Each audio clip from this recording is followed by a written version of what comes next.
Just if you all rise, we'll call the meeting to order for the pledge of allegiance.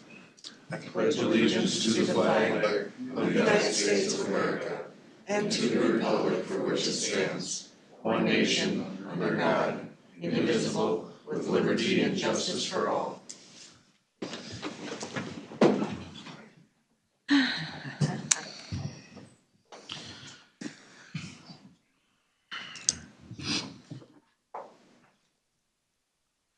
Somebody like to make a motion to approve the agenda? So moved. I'll second it. Any discussion? All in favor, say aye. Aye. Motion approved. Somebody want to make a motion to approve the board minutes from May 19th? So moved. Second. Motion and a second. Any discussion? All in favor, say aye. Aye. Carries. Public comment. Would anybody like to speak?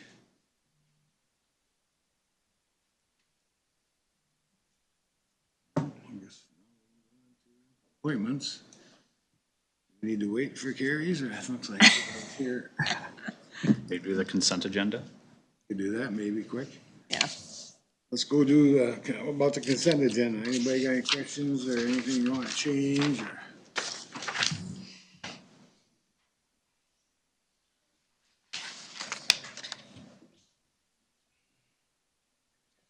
Motion to approve. Second. Motion and a second to approve the consent agenda. All in favor, say aye. Aye.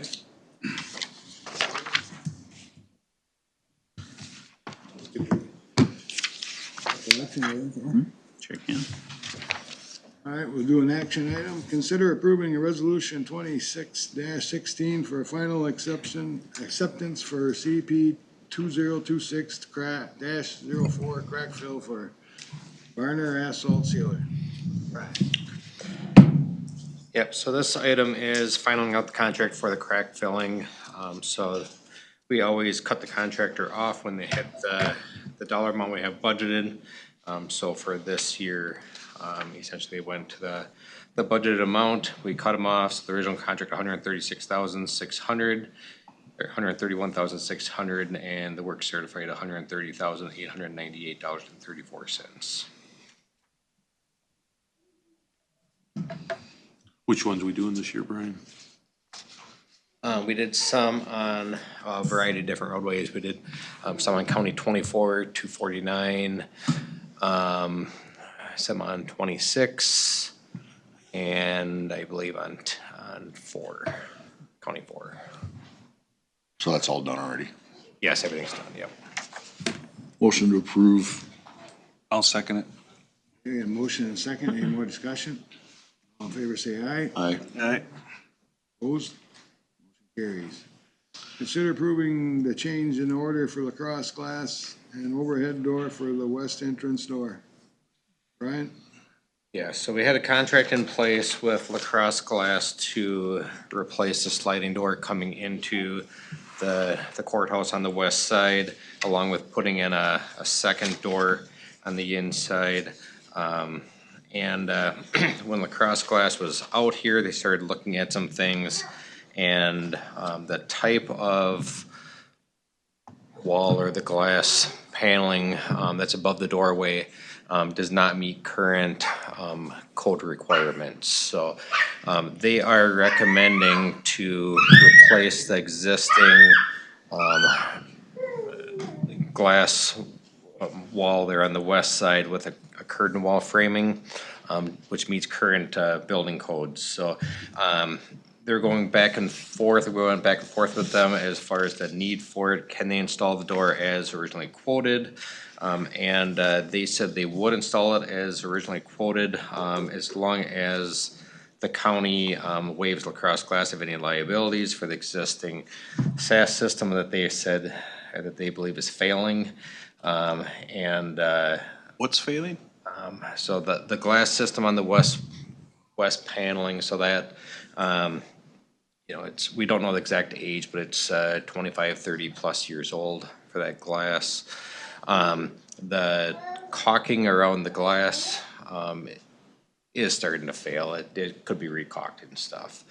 The system itself, when we look at it, we're not seeing any movement. We're not seeing that it's necessarily failing. In our opinion, we're not seeing anything that's showing that it's failing. Lacrosse Glass believes that it is failing. They're also saying that it does not meet current code.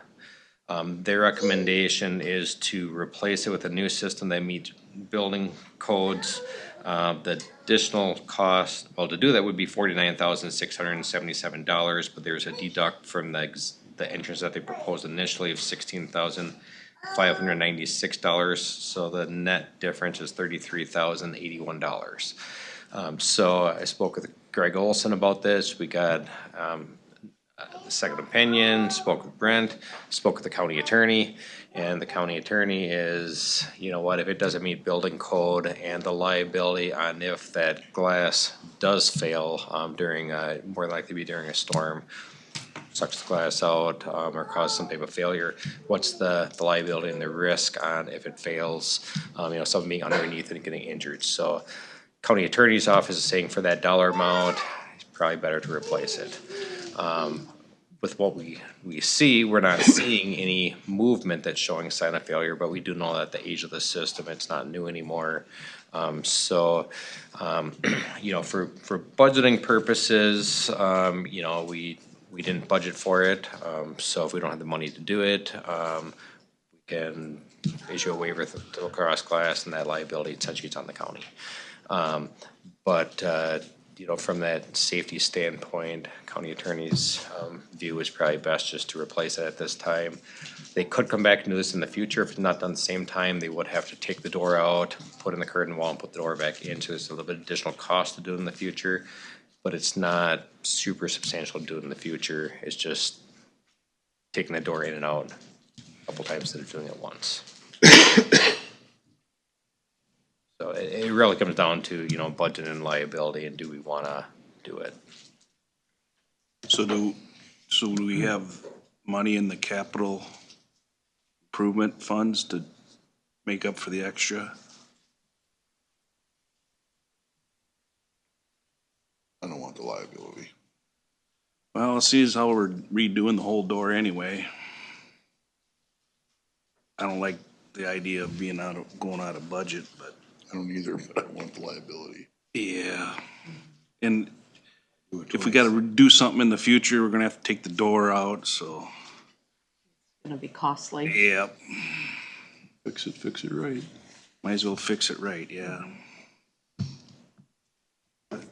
That motion? I'll make that motion. Second. Second. Okay, we had a motion and a second, replacing the top of the door. Any more discussion? All in favor, say aye. Aye. Opposed? Motion carries. Thank you. At this time now, I think we'll go back to Carrie O'Hearn's resignation. Mr. Sweatberg, would you like to come forward? Sure. Let's bump here. Morning, Commissioners. Morning. You bring donuts? Donuts? Sorry, I didn't make it to the donut shop yet. I'm not sure which way to stand here, so, after 47 years, Carrie's last week is this week, Yeah. Brian, Friday. face. Okay. Just come up here and face it. Well, just for recording purposes, you probably should stay there, yeah. At 47 years, she retired this week. It's a sad thing for her, but also happy, I'm sure, after that. There's not too many people that started a job at 19 years old and had one job and retired after that. And it's gonna be very, very hard to be missing her coming up. So she's had a lot of knowledge, a lot of experience that she's gonna take with her that she can't teach us because it's just all in her head. Extremely dedicated lady. I don't know much more of a person that's more dedicated. You ask for 100%, she gives you 120%. I mean, people say you can't go past that, but you absolutely can. I mean, you ask her a question and she'll find it out plus things for you, or give you what you need plus. A lady that's been there every day, rarely uses sick time, rarely takes vacation. If she does take sick time, she's making up later on in the week just to catch up, because she's a very dedicated lady. I don't know if I've seen one day that she's had a bad day at work. She's always been positive, wonderful at work. really felt that she's helped this office become more of a home for people. I mean, I have guys in the office that call her mom. And I mean, over the years, I remember just people, how much they appreciate her, from Gary Eddy giving her a hard time about spray and pray during deer hunting season. I remember her daughter Jordan coming, when she was young, coming to work at the office and being underneath Carrie's desk doing her homework after school. So, I mean, it's gonna be a sad thing to say that she's leaving us, but I'm happy, very happy for her. I do have a small appreciation, a small token, but it doesn't make up for what she actually deserves. So today I'm going to give you this plaque. So congratulations, Carrie Hearn. Thank you for your loyal and dedicated service to Houston County Sheriff's Office and to the community. June 25th, 1979 to May 29th, 2026. 47 years. So. Wow. Welcome.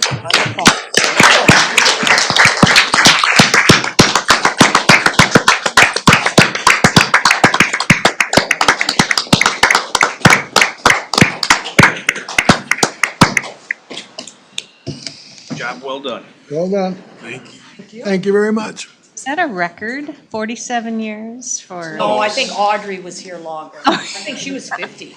Really? Yeah, I think so. It Yeah. just seems like it should be. Yeah. And she had a very hard time even trying to retire, so. I go Well, back and it sounds forth. like you need a break. Yeah. I'm excited now, so. Yeah. So, Thank you. Thank you. Congratulations. Go home and bother your husband a lot, would you? Wow. Okay, everybody's leaving. That's funny.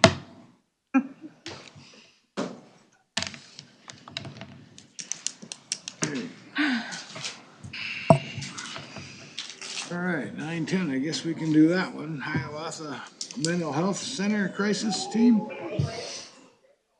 Presented by Chris Response, practitioner. They're not here. Is that They're not Whitney? here, aren't they? Whitney Vance? Yeah, I don't think they're here. I will grab my computer just to see if there's a note in case they're lost or something. Case what? In case she's, Okay. she's looking for the room. Oh, okay. I think she's lost. Well, she might not know where The room is room tonight. is. Oh, good point. I don't have any. I have a notes, hard time Jess. finding it myself.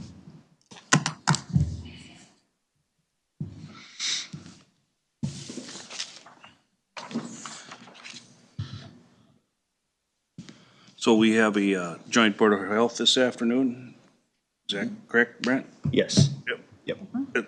That's at 12:30. 12:30? In May. Wait, is that the same time or have we changed that Well, time? it's normally it was noon. Used to be, well, it used to be 1 and then they moved it to noon and Now it's 12. I think they settled for 12:30. Okay. This is Jordan's fault. No? No. They speak up pretty fast then. Any notes? I don't know, I haven't logged in Oh, yet. So, George, there's no, our discussion today is gonna be about the flavored tobacco thing, ordinance. Oh. Okay.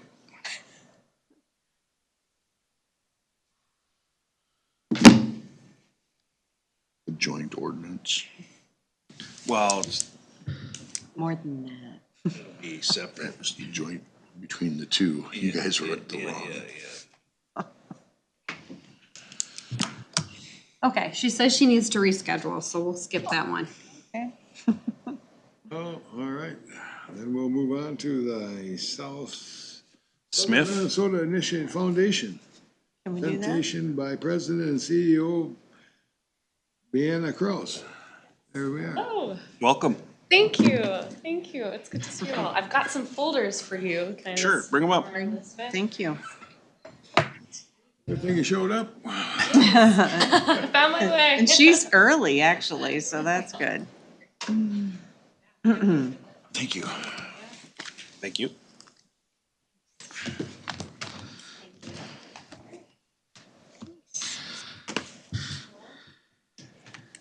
Hello. I think you all are probably familiar with my predecessor, Tim Penny. I have the great delight and big shoes to fill in taking over his position. I started as president CEO last June, so I'm coming up on my first year.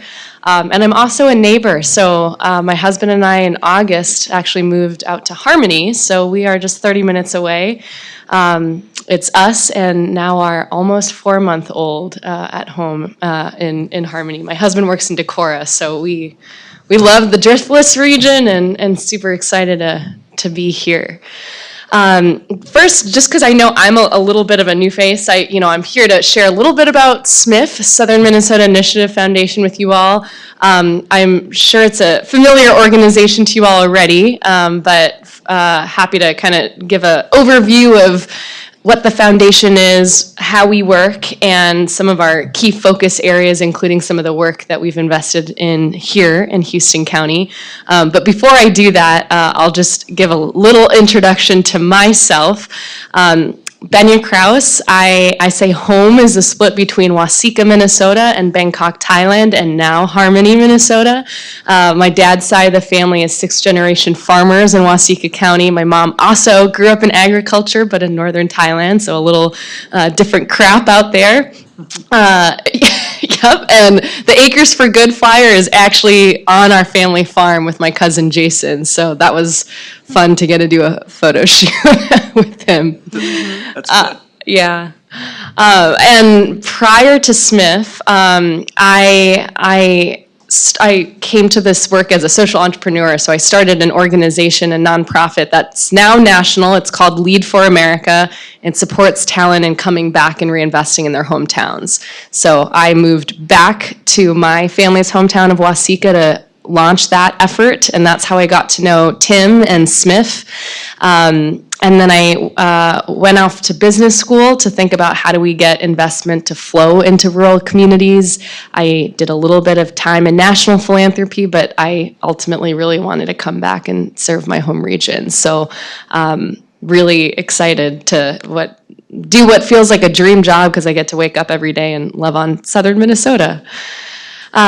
Now, the Initiative Foundations, as you all might already know, we are celebrating actually our 40th anniversary. So 40 years ago, we were founded in the midst of the farm crisis.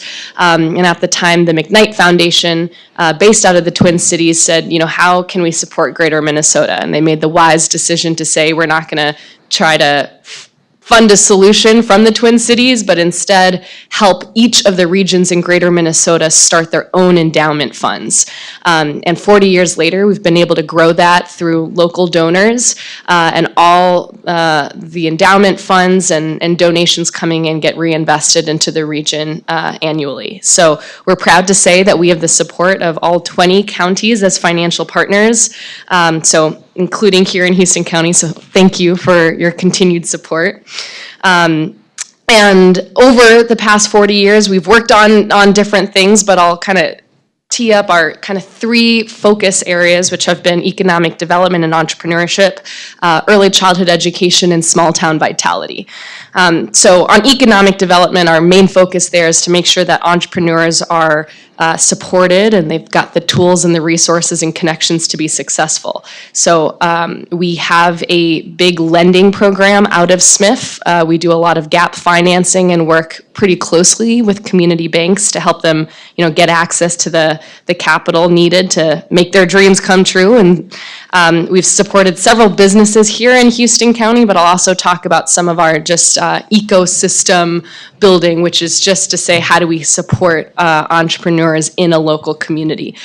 So Spring Grove and Caledonia have both been part of our rural entrepreneurial venture work. And so you'll see in your packet, in the past few years, we've supported both Spring Grove and Caledonia in putting on workshop series for their entrepreneurs. And Spring Grove also we funded them to build out a tracking system to understand who are all the businesses, what stage are they at, and make sure that they can keep a good eye on, business retention and recruitment as a result. We also just hired on a new VP of entrepreneurship. So we've been blessed to bring on Mary Athy, who's actually the former city administrator of Blue Earth, so comes also from a deep knowledge of small towns and city government, and she's now leading our entrepreneurship work. Just on that real quick, she has asked me also to ask, as I'm doing these county presentations, about we are really eager to work with revolving loan funds at both the local and county EDAs. Do you all have that in place at the county or among some of your cities County. for entrepreneurs? Well, actually, cities do too. And also at the county level? Allison is our county EDA director. Oh, fantastic. All right. So We haven't Well, met yet, but yes, we do. great. And Smith has actually helped us in doing a loan along with us before, so. amazing. Okay, so you know how we can come into the project financing. Awesome. On our early childhood work, we really focus on ages 0 to 3, making sure that they are ready when they enter kindergarten. It's no surprise that we have a nationwide childcare shortage, and as a now a young mom of a 4-month-old who is on the wait list, I think, for Harmony Kids until June of 2027. It is a very personal area of interest for me as well. I've been following the Little Gnomes closure here in Houston County in Spring Grove, so I know it's been top of mind for you all too. Just so you all are aware and can share with your constituents, we provide in-kind, so free technical assistance for childcare providers. So we help them with trainings to be able to stay in compliance, and also can provide free financial statement and operations auditing and support if they're trying to figure out how they can make their margins better, how they can be financially sustainable. So I know several childcare providers in home and centers as well in Houston County have taken advantage of that. We also have early literacy grants, so you'll see in your packets too that we've been able to fund several hundred books coming into Houston County, both through your library and also the local preschool as well. City of Hoka received some dollars for their library, and that's out of our commitment to make sure that early literacy is a focal point for our early childhood providers. Finally, on our community vitality work, that's a commitment to supporting small towns with populations under 10,000. We know in our community vitality work that volunteer and community leadership is critical. The average small rural town, as you all probably experience firsthand, needs at least 1 in every 6 residents to wear a leadership hat. So we do both grant making and community foundation, community fund support through that focus area. So on the grant making, over the past 10 years, we've been doing small town grants, and recently in the past 2 years also hold the Taylor Family Farm Foundation funds through Glenn Taylor's kind of farmland donation program.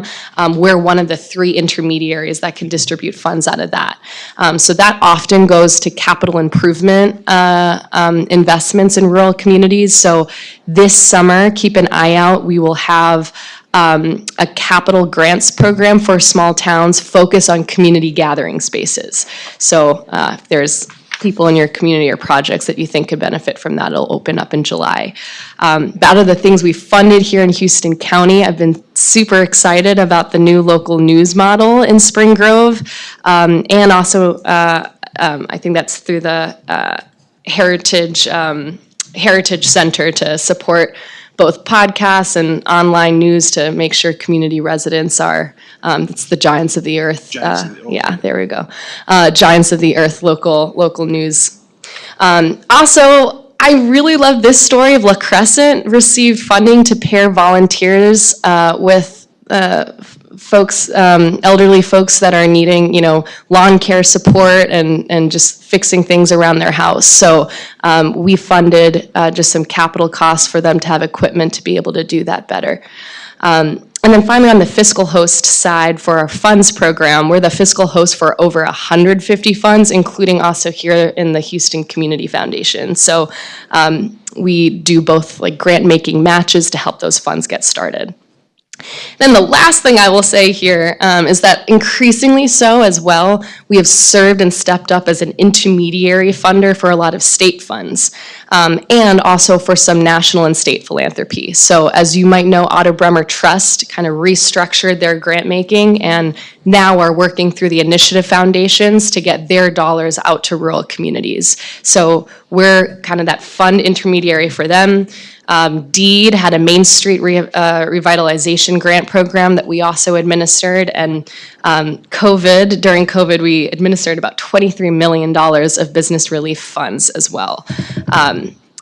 So we are finding increasing opportunities to be able to do that, and we know that the state government will be a lot more effective with their funding if they can work through trusted local partners. So we've stepped into that role as well. So finally, I'll say all of this we can do because of donors like our cities and counties that have stepped up. So thank you for that. Because of that, we're able to put about $8 million every year back into the region, and about almost nearly 200,000 in Houston County alone in just the past few years.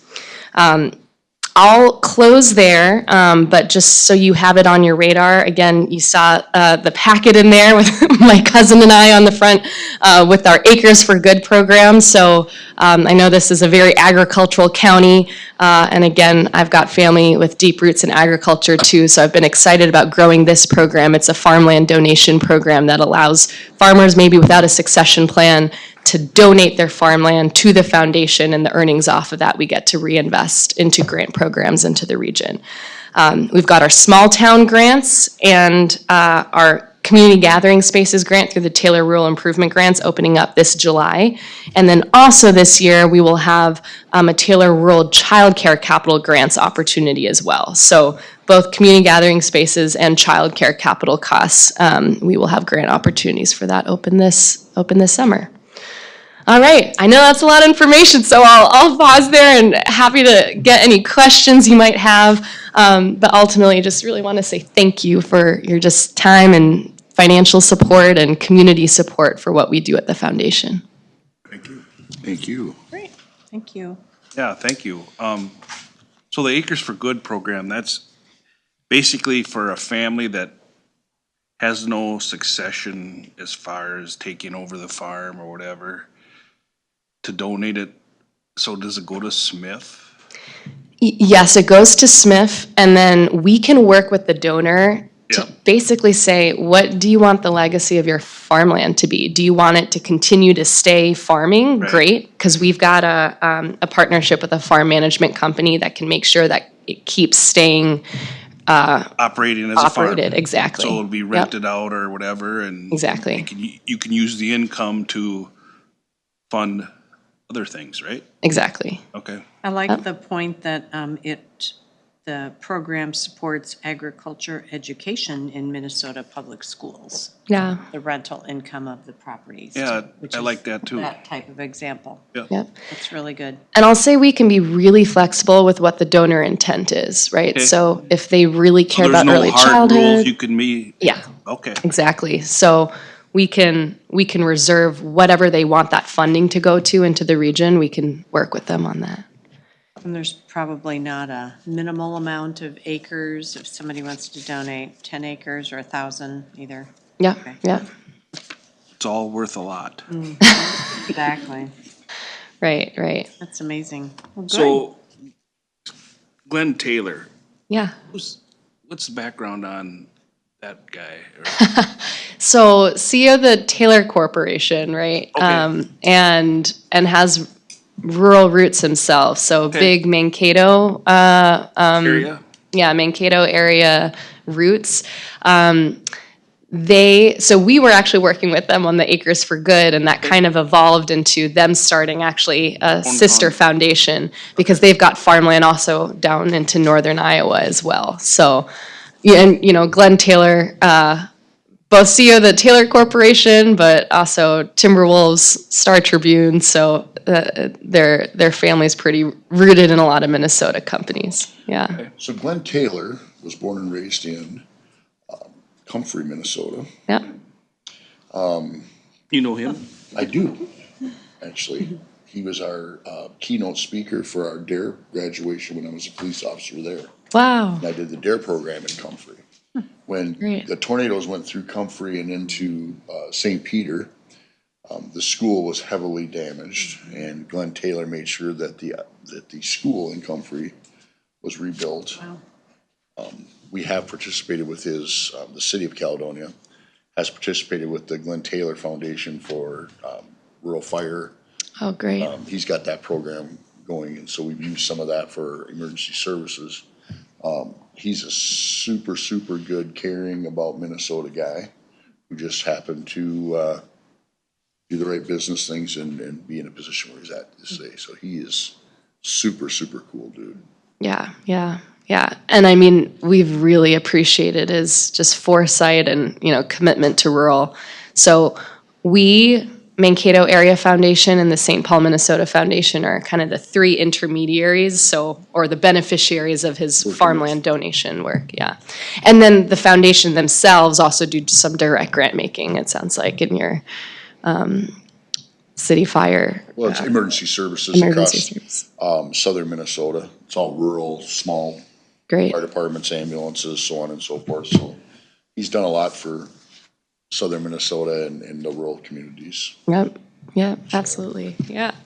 What a fun story that he was your graduation speaker too, DARE graduation speaker. It's a long time ago. He was like 10 and you were.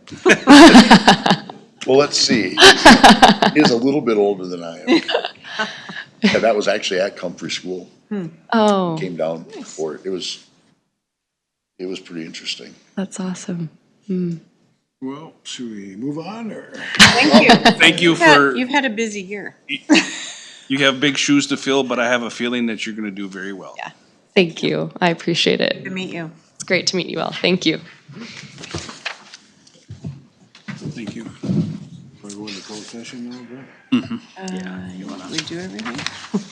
Somebody like to make a motion to go into closed session? So moved. Second. Got a motion and a second to go into closed session. All in favor, say aye. Aye. Aye. Aye. Okay, we'll be going into closed session here for, So we just came out of closed session pursuant to Minnesota statute 13D.05, subdivision 2, subsection B, to discuss preliminary allegations and private personnel data related to an employee grievance. The board did not take any action on this in that closed session. We have a motion to go back into open session. At 10:29, Made the motions. Eric and Kurt. now do we need a motion to go back into our regular meeting? We're regular here. We already did. We already did. Did. We're good. Okay. Coordinator updates.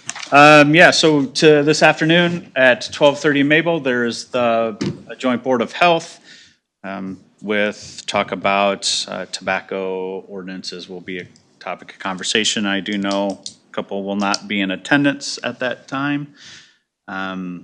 The Board of Adjustment Planning Commission will be this Thursday evening at 5 p.m. So that will be scheduled, so that is 5 p.m. for Board of Adjustment and also Planning Commission. Other than that, kind of one of the talking points that I wanted to bring up is we trying to revitalize our Facebook account to start pushing more information out for those public notices. Also just general information to residents, so that would be a good avenue to get some information out to residents. Other than that, I do not have anything else. Okay. Well, let's see, I got an airport meeting coming up. Is that Thursday, Thursday, what time? 10 o'clock. 10 o'clock Thursday, okay. Outside of that, not much else going on. All I got for now, I guess. Bob? I didn't have any extra since last week, and hopefully this week stays quiet. Finance meeting this morning, things are steady as they go, per se. We got that meeting this afternoon. Next week I have ECB meeting in Rochester, airport manager. That's it. Eric? Yeah, I don't have a whole lot, except just plan commission meeting coming up Thursday night, so. That's all I got. Cindy? Oh, let's see, I had a Smart Trails meeting last Thursday and caught up on everything that's happening in this area with trails hopefully being connected. I met with the new city administrator that's taking over in La Crescent last week, and I'm looking forward to working with that group. Today, we have Joint Board of Health, and then I have Selco this evening, too. I think that's all the meetings that I'm scheduled for at this point. I do have one more thing. This morning I did receive information that Dairyland has reached out to us to speak with Brian Mealy and I regarding potential routing issues and or permit processes for the transmission line. So I think right now they're building out what that route looks like. Question is that something that at the board level, would you want to have it at a full board, just have couple commissioners attend the meeting, or just solely at that staff level? So just kind of wanted to throw that out there to you as far as. Are they, The whole board should maybe be, are Well, they no, asking about the permit process? Is that what I? Yeah, just basically talking about, any routing issues that I think Brian as the engineer sees, and also permit processing. like for road use Yes. and damage to the roads Stuff of that All nature, the yep. things that we've talked about. Did anybody else get a phone call from them? from Dairyland? Yeah. No, I didn't. I have, They called me individually and wanted me to spend some time with them so that I can go back, and I told them straight out, you want me to listen to you, then go back and convince everybody this is a good idea, when I don't think it's a good idea.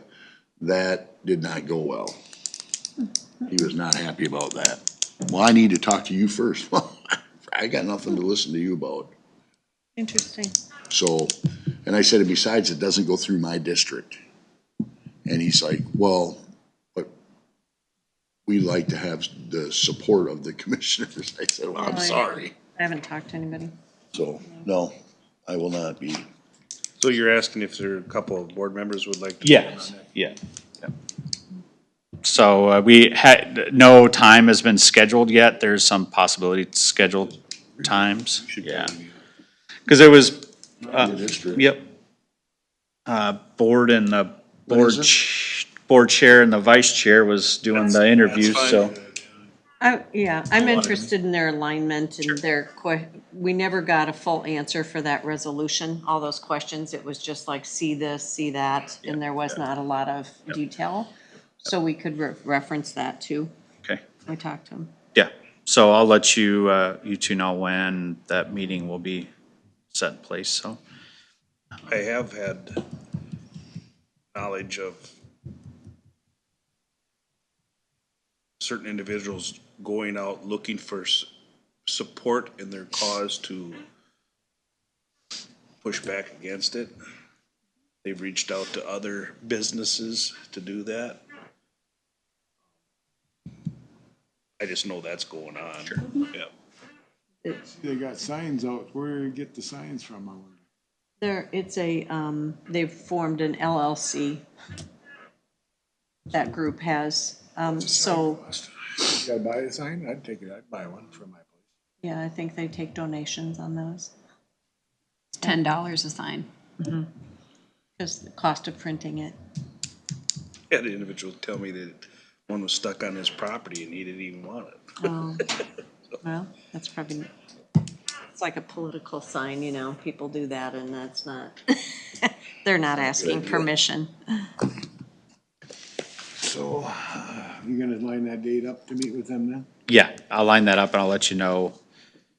Can we, based on what they're asking you, Brent, can we have some talking points? So we're all together on that too, you know, that we Yeah. know from like environmental services standpoint, from engineering standpoint, just to Sure. kind of have a good idea of what we want to address as a county to them as well. Okay, sounds Public good. health too, there's some more people calling Yep. about having miscarriages and all kinds of stuff going on.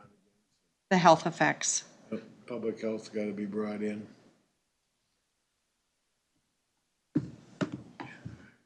Cause I mean, why do they wanna jam this down our throat for? I mean, we're getting nothing out of it. There's a lot of pushback. There's rerouting that they had at that last meeting to north of our area and then also in Wisconsin. But I haven't heard any discussion about Fillmore and Houston County getting reroute options. Well, the problem is that They'd have to drop it to you change the Iowa. route, that doesn't go away, so. No, unless it goes to Iowa. Just dropped into a different state. Righty then. Downtown Decorah. Any public comment? Don't look like we got much of that. Anybody else got anything else you wanna talk about? Last chance. Somebody make a motion to adjourn? To Motion. adjourn. Second. All in favor, say aye. All right. Aye. We're adjourned.